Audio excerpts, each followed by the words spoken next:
Hello, and welcome to a new episode of targz. Social networks are very useful to keep in contact with friends and relatives, but they can be leveraged to influence people and try to control their opinions. This is what we explore today with Dr. Marco Minici in the paper titled Exposing Cross-Platform Coordinated Inauthentic Activity in the Run-Up to the 2024 US election. Hello, Marco, and welcome. Hello, thank you very much, Luca. Marco, would you like to introduce yourself?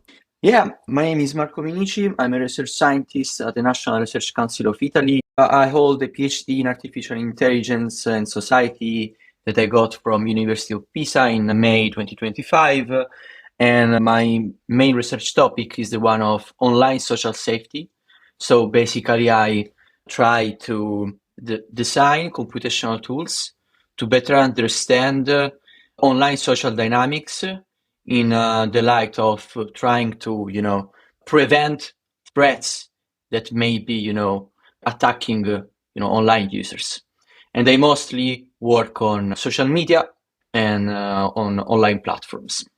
So, very interesting topic and also very interesting paper with a very catchy title. So, would you like to, give some context and introduce it? From 2016, we know that we have actual proofs that there have been attempts to manipulate social media discussions, in the context of critical topics like socio-political context, in basically trying to amplify some political narratives to alter the view of the world, basically. Trying to make some political narratives appear having grassroots support, while it is only due to this kind of manipulation.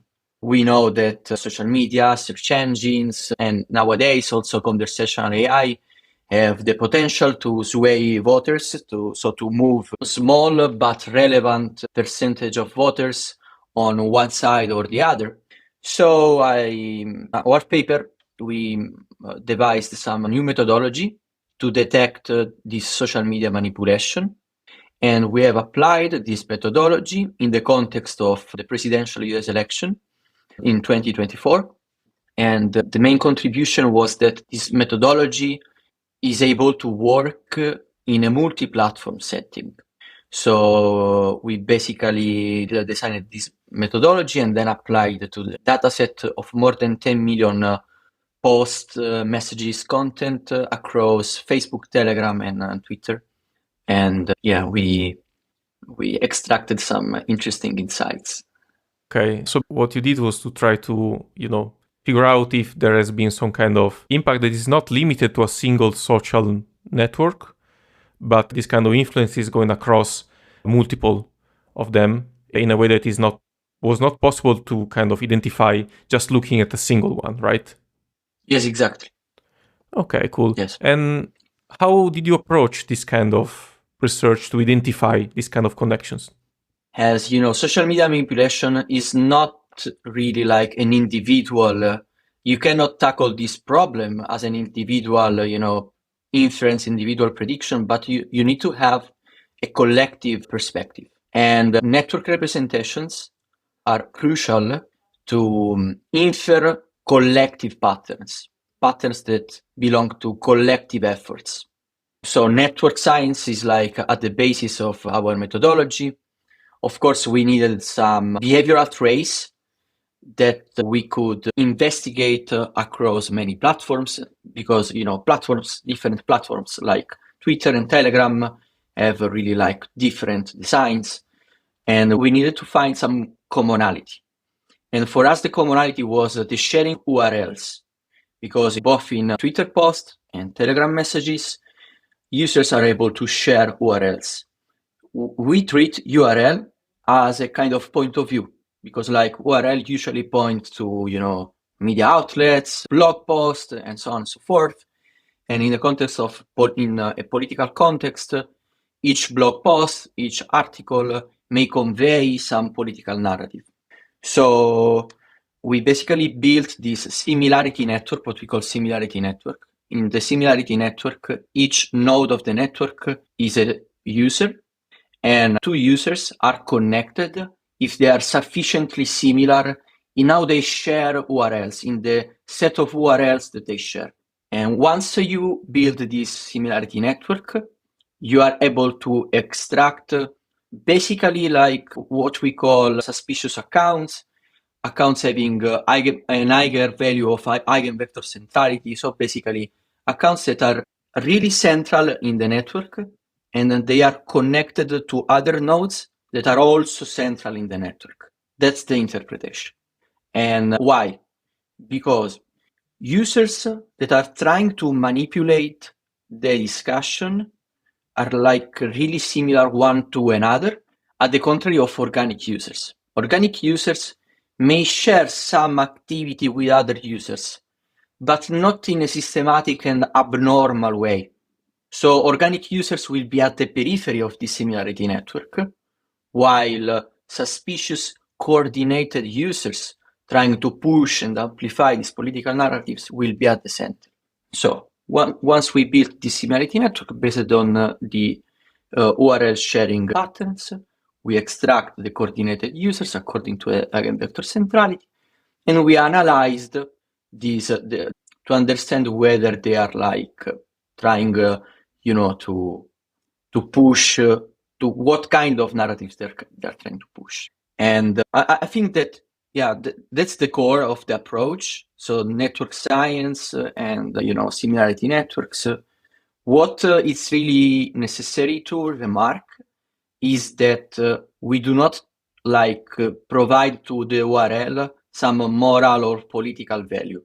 Let's say we analyze it after applying our methodology. Our methodology is content agnostic. Each URL may be called like URL 1, URL 2, URL 3, we don't care. We just see the similarity. And that's important because our methodology is not biased by the type of content or the value of the URL. It just treats, a URL as a string, basically. And we see how these strings are similar between pairs of users. So basically, just to summarize for my own understanding, you just looked at this kind of sharing patterns between users and focusing mostly on the URL. So you're not taking into account messages that doesn't contain a URL or media itself. So you just focus on the URL and you see which users are kind of sharing this pattern of always pushing kind of the same set of URLs across multiple social media. And in this way, you identify those kind of users that are suspicious that are trying to push, let's say, one side or the other when it comes to votes. And I have a question. So are those, you distinguish between organic users and this kind of different users? Are these different users some real persons or are just like could be bots or I don't know, some kind of other automatic system? It can be a mix of automated systems, but we know from like forensics analysis in previous years that like in the case of the Internet Research Agency of the Russian government, we know that basically there was like a real organization with real people that were instructed with, like a cheat sheet, like a manual on how to impersonate fake users. They had like a predefined list of URLs and content, and they were like, pushing this content, and they were like real users, but they can be a mix. Okay, cool. And so you mentioned you got interesting results. So do you want to go through them? Yeah, basically we noticed that there are both users that are coordinating just on a single platform, but the core of the network of coordinated accounts, what we call coordinated and inauthentic accounts. Those two are the keywords, coordinated and inauthentic. The core of the coordinated and inauthentic accounts were spanning both Twitter and Telegram. So without this cross-platform approach, we couldn't unveil the real backbone of this manipulation. And we basically catched 3 communities. One community mostly active on Twitter that were pushing right-leaning propaganda, websites such as Zero Hedge. For non-experts, Zero Hedge is like a fringe media outlet. It's like extremist media outlets and something like that. Part of these users that were really coordinated on Twitter were also coordinated with this big bulk of cross-platform coordinated inauthentic users across Telegram and Twitter, as I was saying, that were pushing a mix of conspiracy theories such as like flat earth theory and also like New World Order conspiracy theories, trying so to, hijack the community of conspiracy theories, making them closer to the political narratives, promoting right-leaning candidates in the US election. So this big bulk of Telegram and X accounts was really like heterogeneous because was like trying to, attack various communities. And then part of this big bulk was also connected to a small set of Telegram channels that were pushing state-owned Russian media outlets like Russia Today, Sputnik, so on and so forth. And it was like really interesting because like these Russian media outlets were officially banned by the US government. Okay. The US government labeled these Russian outlets as foreign agents, basically. Okay. And they were not allowed to operate on the US territory. But they were like free to interact and to operate on online platforms. Sure. Our methodology unveiled their attempt to operate and perform their own goals to amplify their messages. What were the limitations of the work? We already mentioned that, you focused on just URLs. Is that one of the limitations? Are there other limitations? The main limitation is that we just focus on like really suspicious accounts. Like I was saying, we build this similarity network and then we extract the central accounts. But we really only limit our analysis to really central accounts. And of course, there may be like a kind of like survivorship bias, like we only analyze what can be like straightforward, manipulation attempts, while more covert attempts may be overlooked by our methodology.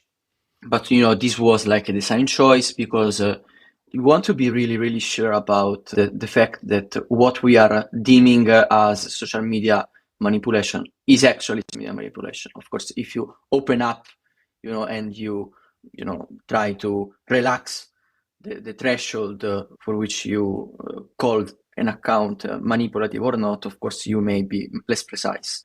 So like one limitation is that. The second limitation is that we are only considering co-URLs, what we call co-URL, co-sharing patterns.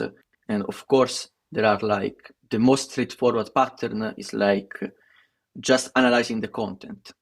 So, you have the text of the messages and you try to link this together.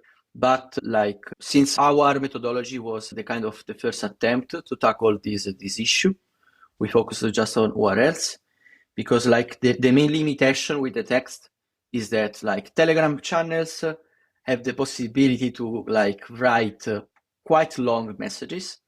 While I think that the main limitation of all this area of coordinated inauthentic account detection is that since we do not have theory of coordination, we don't have a formal theory of coordination. Those are only empirical methodologies. We have, of course, many use cases that confirm that these empirical methodologies are working quite well.